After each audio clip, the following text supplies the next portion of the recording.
ప్రభునందు ప్రియమైనటువంటి వారులారా, మన ప్రభువును రక్షకుడైనటువంటి యేసుక్రీస్తు వారి యొక్క శుభనామములు మీ అందరికీ నా హృదయపూర్వక శుభములు వందనములు తెలియజేస్తున్నాను.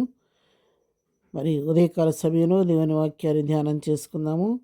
ఈరోజు వాక్య ధ్యానం కొరకు మనం తీసుకున్నటువంటి లేఖన భాగం మత్తయి సువార్త 1వ అధ్యాయం 21, 22 వచనాలు చదువుకుందాం. ఆమె యొక్క కుమారుని కనును, తన ప్రజలను వారి పాపం నుండి ఆయనే రక్షించును గనుక ఆయనకు యేసు అని పేరు పెట్టుదురనెను. ఇదిగో కన్యక గర్భవతి అయి కుమారుని కనును, ఆయనకు ఇమ్మానుయేలని పేరు పెట్టుదురు.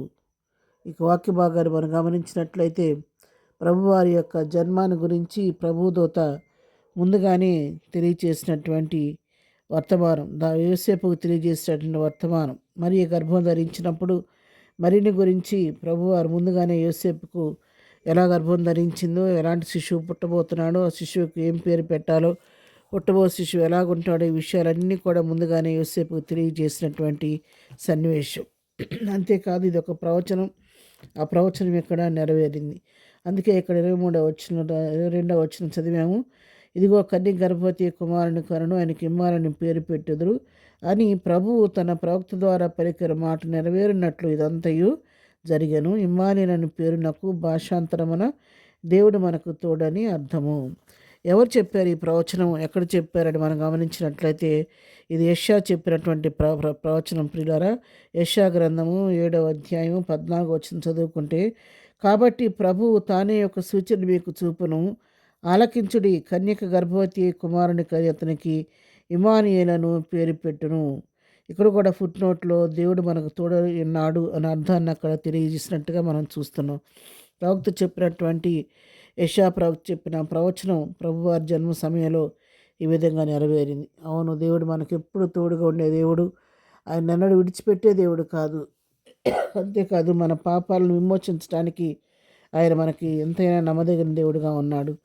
మరి మన అవిధేయతలను బట్టి, మన దోషాలను బట్టి చూసినట్టయితే నిలబడటానికి అర్హత లేని వారం అయినప్పటికీ కూడా ప్రభు మన దోష శిక్షను ప్రభువే భరించి, ఆయన మరి మనం పొందవలసిన శిక్షను ప్రభు పొంది మన పాపాలకు ఆయన క్షమాపణ కలుగు చేశాడు. ఆది కాండంలోనే 3వ అధ్యాయం మనం చదివినట్లయితే 3వ అధ్యాయం 15వ వచనం చదువుతున్నాను. మరియు నీకును స్త్రీకుని, నీ సంతానమునకును ఆమె సంతానమునకును వైరము కలుగు చేసేదను, అది నేను తల మీద కొట్టును, నీవు దానిని మడి మీద కొట్టుదు అని చెప్పారు. అది అన్న దగ్గర ఇక్కడ ఫుట్ నోట్లో చూస్తే ఆయన అని రాయబడింది. ఆయన అంటే ఎవరో కాదు, మన ప్రభు అయినటువంటి యేసుక్రీస్తుకు సాదృశ్యంగా ఉంది. అది నేను తల మీద కొట్టుద్ది, నేను మడి మీద కరుచుద్దావుది సర్పము, నువ్వు దాన్ని తల మీద కొడతావు అని చెప్పని మరి పుట్టబోతున్నటువంటి శిష్యుని గురించి ఏనాడో పాత నిబంధన గ్రంథంలో ఛాయారూపకంగా ఈ వాక్య భాగాలు రాయబడి ఉన్నవి. ఆ విధంగానే ప్రభు చెప్పిన రీతిగానే ముందుగానే తెలియజేసిన రీతిగానే ఆ వాక్యం కూడా నెరవేరింది.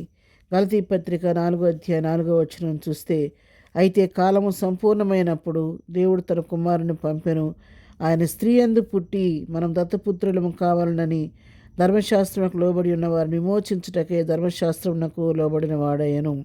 ఆయన స్త్రీ యందు పుట్టి, ఆ స్త్రీ కన్య మరియ, స్త్రీ యందు పుట్టి అని ఎందుకు మనం అక్కడ రాయబడిందని చూసినట్లయితే, మరి ఆయన ప్రభువారు ఒక్కళ్ళే స్త్రీ సంతానము, మనందరం కూడా పురుష సంతానం. ప్రభువారు ఒక్కడే స్త్రీ సంతానంగా మరి పురుషుని ప్రమేయం లేకుండా పరిశుద్ధాత్మ ద్వారా మరి గర్భం ధరించి కుమారుని తన కన్నదాన్ని బట్టి ఆయన ఒక్కడే స్త్రీ సంతానంగా ఉన్నాడు. మనందరం పురుష సంతానం కాబట్టి దేవుని వాక్యం నెరవేరినట్లు ఆయన స్త్రీ యందు పరిశుద్ధాత్మ ద్వారా పుట్టి మరి మనకి తోడుగా నీడగా ఉంటూ, అంతేకాదు మన దోషాల కొరకు, మన పాపాల కొరకు ఆయన బలియాగం అయిపోయి మనం రక్షించినట్లుగా మనం చూస్తున్నాం. కాబట్టి ఆయన మన రక్షకుడు, మన విమోచకుడు. ఆయన జన్మాన్ని జ్ఞాపకం చేసుకుంటూ ఈ క్రిస్మస్ మనం సెలబ్రేట్ చేసుకుంటున్నాం. ఇంకా 2 దినాలు మాత్రమే మన ముందున్న ప్రియులారా. మరి 2 దినాలు కూడా కాదు, ఈరోజు అయిపోతే రేపు ఒక్కరోజు వేయడం, ఎల్లుండి క్రిస్మస్ పండుగ మనం అందరం చేసుకోబోతున్నాం. ఈ క్రిస్మస్ సమయంలో సంతోషంగా క్రిస్మస్ చేసుకోవటం మంచిదే, కానీ మన పాపాల రక్షణ కొరకు విమోచకుడిగా ప్రభు పుట్టాడని సంగతి తెలుసుకొని ఒకడు ఎంతవరకు రక్షణ పొందకుండా ఉంటే, ఈ ఉదయకాల దేవుని వాక్యం మనతో మాట్లాడుకుంటుండగా ఈ క్రిస్మస్ సందర్భంలో మీ హృదయాలు ప్రభు కొరకు తెరిచి ఆయన రక్తంతో మీ కడగబడి పరిశుద్ధపరచబడి ఆయన కుమారులుగా కుమార్తెగా అంగీకరించబడి దైవికమైన రీతిలో క్రిస్మస్ మీరు ఆచరించాలని కోరుకుంటూ నా మాటలు ముగిస్తున్నాను. అలాంటి కృపా ధన్యత ప్రభు మనకందరికీ దయచేయను గాక. ప్రార్థన చేసుకుందాం. ప్రేమ కలిగిన తండ్రి, పరిశుద్ధుల మా ప్రియ ప్రభువా, నీ పాదములకు వందనాలు. ఈ ఉదయకాల దీవులతో మమ్మల్ని నింపండి. వింటున్న బిడ్డలందరి జీవితాల్లో మేలు, ఆశీర్వాదం, దీవెన దయచేయండి.